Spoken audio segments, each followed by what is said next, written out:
শুভ সকাল বন্ধুরা। আশা করছি তোমরা যে যেখানে আছো সকলেই ভালো আছো। আমিও বেশ ভালো আছি।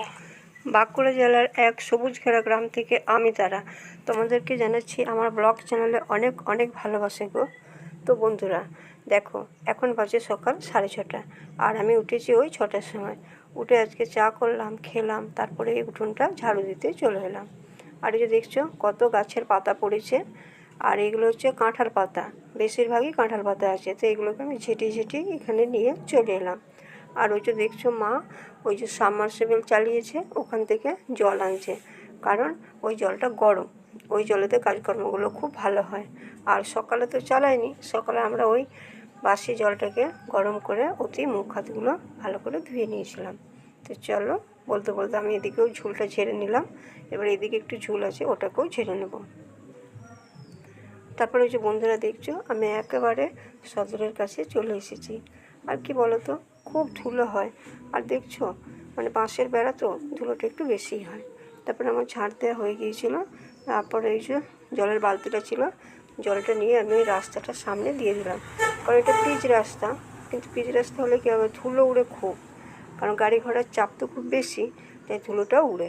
আর এই রাস্তার ধারের ঘরটাতে আমরা ওই শুয়ে থাকি। দুপুরের দিকে বা সন্ধ্যাবেলায় কিছু লেখালেখি এ সকলগুলো করে তোমাদের দাদাভাই। তো চলো, আমি একটা ঝাঁটটা দিয়ে জলটা ছিটিয়ে দিলাম, তারপরে যে বালতিটা যথাস্থানে রেখে দিলাম। তারপরে বন্ধুরা দেখো, এই যে আর একবার চা করব, কারণ মা বলছে যে সকালের চাটা খুব একটা ভালো লাগেনি, কারণ কি বলো তো, গ্যাস শেষ হয়ে গেছে, তাই চাটা খুব একটা গরম ছিল না, তাই আবারও চা করতে বললো। আর এখন করছে লিকার চা, এই যে ঘুঁটে দিয়ে কেরোসিন দিয়ে চাটা আমি করে নিচ্ছি।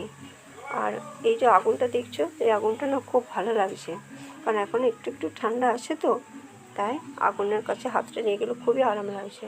তো চলো চাটা করে নিই। আর কি বলো তো, কাঠে চা করলে দেখছো হাঁড়ি সসপ্যান কী অবস্থা। ওই যে হাঁড়িটা দেখছো গরুকে খাওয়ানোর জন্য সেই ভাঙা চালগুলো ঘাঁটা হয়েছিল, তাই হাঁড়িটার কী অবস্থা। আগে যে সসপ্যানটা দেখো, এরও কী অবস্থা। তারপরে বন্ধুরা দেখো, আমি চলে এসেছি এই ঘরটাকে ভালো করে ঝেড়ে লাতা দিয়ে দিতে।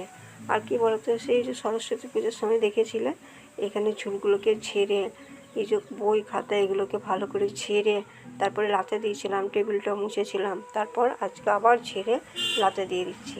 ওই দিকটা আমার লাতা দেওয়া হয়ে গিয়েছিলো, এদিকের জিনিসগুলো ওদিকে রেখে আবারও আমি এদিকটা খালি করে এদিকটায় লাতা দিয়ে দিচ্ছি, কারণ ছোট্ট রুম তো, তাই এধারের জিনিসগুলো ওধারে সরিয়ে গোছগাছ করে রেখে আবার এধারটা লাতা দেবো, আবার ওই ধারের জিনিসগুলো এধারে রেখে দেবো। কারণ কি বলো তো, মাটির ঘর পরিষ্কার পরিচ্ছন্ন না রাখলে না কীরকম লাগে। আর মাটির হোক বা ইটেরই হোক, পরিষ্কার পরিচ্ছন্নটাই হচ্ছে মেন। তারপরে বন্ধুরা দেখো, আমি জামা কাপড়গুলো চেঞ্জ করলাম, তারপরে এই যে শাড়িটা পরে নিয়েছি, তারপরে এই যে মুড়ি খেতে চলে এসেছি। আর আজকে সময় পাইনি, তাই কিচ্ছু করতে পারিনি মুড়ি খাবার। আজকে আমি চিনি আর জল দিয়ে মুড়ি ভিজিয়ে খেয়ে নিচ্ছি। তো চলো আমি খেয়ে নিচ্ছি। তারপরে যে বন্ধুরা দেখো, আমি চলে এলাম পুকুর ঘাটে মাছগুলো ধুতে। আর এই মাছগুলো এনেছিল আমার ভাইপো, কারণ ওকে দিয়ে আনিয়েছিলাম। আর এই যে দেখছো পুকুরের জলটা কি সুন্দর লাগছে, মানে রোদটাও হয়েছে, এখন জলটাও ভালো লাগছে। তো মাছের আঁশগুলোকে আমি এখন ঘষে ঘষে তুলে নিচ্ছি। আর কি বলতো, মাত্র তো দুজন, আমি আর তোমাদের দাদা ভাই, আর মা তো নিরামিষ খায়, তাই এই মাছ কটাতেই আমাদের হয়ে যাবে। মাছগুলো আমার ধোয়া হয়ে গেল, এখন আমি মাছগুলো ঘরে নিয়ে যাচ্ছি।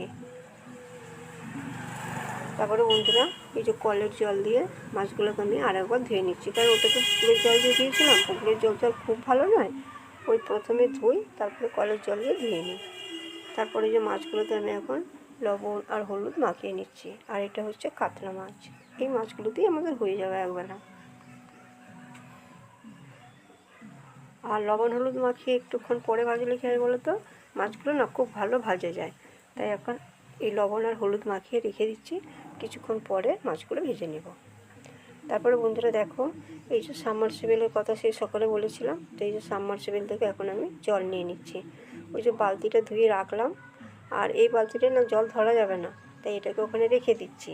তারপরে ওই যে স্টিলের বালতিটা নিয়ে জলটা আমি এখন ভরে নেব। আর এই জলটা দেখছো কি সুন্দর। আর কিছুদিন যাক, তারপরে এই শ্যালোর সামনেই চানটা করে নেব। কারণ এখন তো বাড়িতে জল বয়ে নিয়ে যেয়ে করছি, আর তখন চৈত্র মাস বৈশাখ মাস তখন এখানেই করে নেব। আর জলটা কি সুন্দর, আর দেখতেও কি ভালো। মনে হচ্ছে যে স্নান করি, কিন্তু করা তো চলবে না, ঠান্ডা লেগে যাবে।